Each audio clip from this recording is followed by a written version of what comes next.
Assalamualaikum warahmatullahi wabarakatuh. Jumpa lagi dengan Bu Koni. Kali ini Bu Koni akan menjelaskan tentang pewarisan sifat dalam pemuliaan dan kelangsungan hidup makhluk hidup. Dasar dari pembelajaran kita kali ini adalah surat Al-A'raf ayat 15.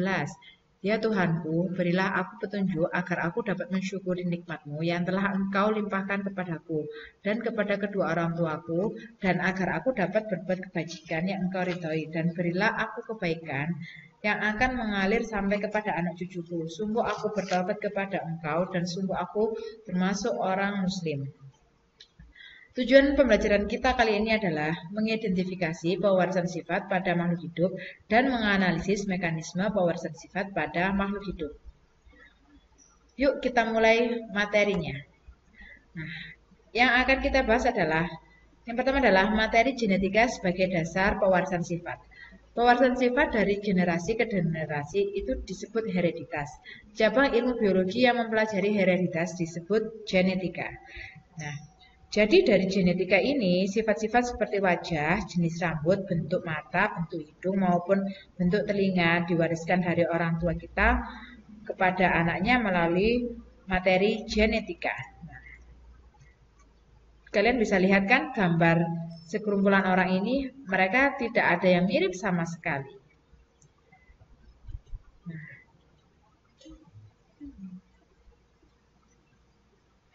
Jadi materi genetika ini merupakan substansi yang dapat diwariskan dari orang tua kepada anaknya. Apa sih substansi yang termasuk materi genetika? Nah, akan kita bahas. Penyusun materi genetika yaitu kromosom, asam nukleat, dan gen. Kita bahas kromosom ya. Kromosom itu merupakan faktor pengendali keturunan pada makhluk hidup. Strukturnya berbentuk batang yang terdiri atas dua komponen molekul yaitu protein dan asam amino. Asam nukleat terdiri atas DNA dan RNA. Bagian-bagian kromosom yaitu kromatid, kromomer, sentromer, satelit, dan telomer. Kita bahas ya, apa itu telomer? Telomer merupakan daerah terujung pada kromosom. Telomer berfungsi menjaga stabilitas bagian ujung kromosom agar DNA di daerah tersebut tidak terurai dan menghalangi bersambungnya kromosom yang satu dengan yang lainnya. Sedangkan kromatid ini salah satu dari dua lengan hasil replikasi kromosom. Kromatid masih melekat satu sama lain pada bagian sentromer.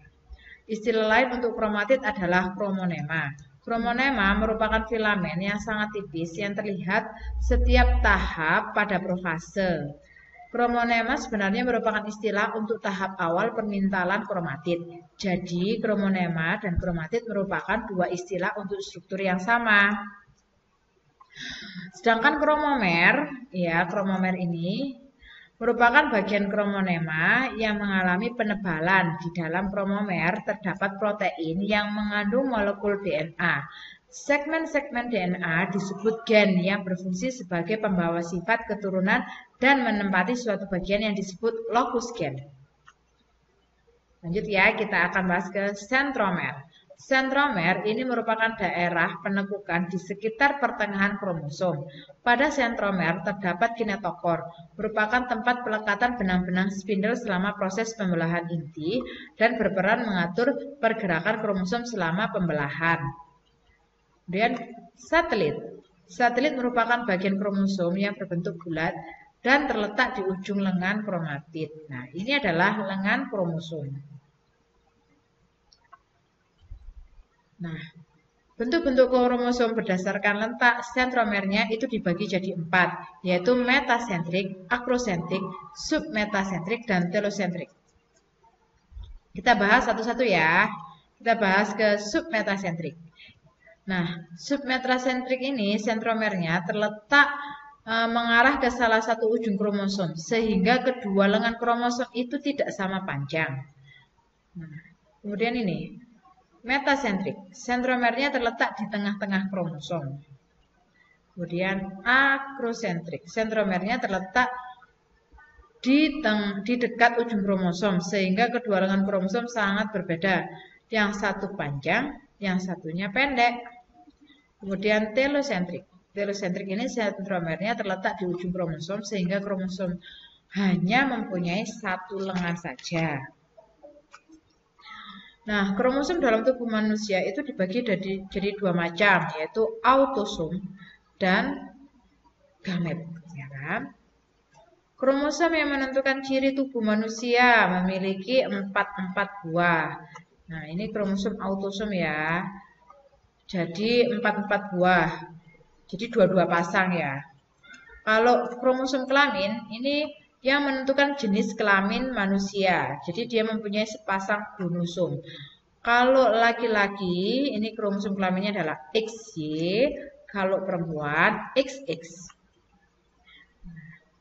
Yang kedua adalah asam nukleat. Materi yang kedua adalah asam nukleat.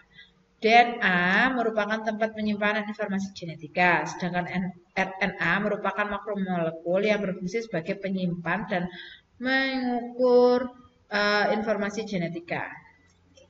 Nah, ini adalah bentuk dari RNA dan ini adalah bentuk dari DNA dengan bahasa-bahasanya yang ada di masing-masing ini. Materi yang ketiga adalah gen. Gen berfungsi mengatur proses metabolisme dan menyampaikan informasi genetika dari satu generasi ke generasi berikutnya. Nah, ini ada rangkaian DNA, kemudian ini adalah gen yang berisi informasi kode genetika yang akan diwariskan ke generasi berikutnya. Nah, lanjut ya kita ke peranan materi genetika dalam penentuan sifat. Nah, ada dua. Sifat yang tidak tampak dari luar dan ada sifat yang tampak dari luar. Sifat yang tidak tampak dari luar ini dapat diamati secara langsung dan disebut genotip. Sifat yang tidak tampak dari luar, ya kan? Genotip ini disimbolkan dengan huruf besar itu yang dominan dan huruf kecil itu yang resesif. Resesif itu pembawa ya. Terus sifat yang tampak dari luar ini sifat yang dapat diamati secara langsung. Sifat yang tampak dari luar ini disebut fenotip. Nah, ini adalah perbedaan antara genotip dan fenotip, ya kan?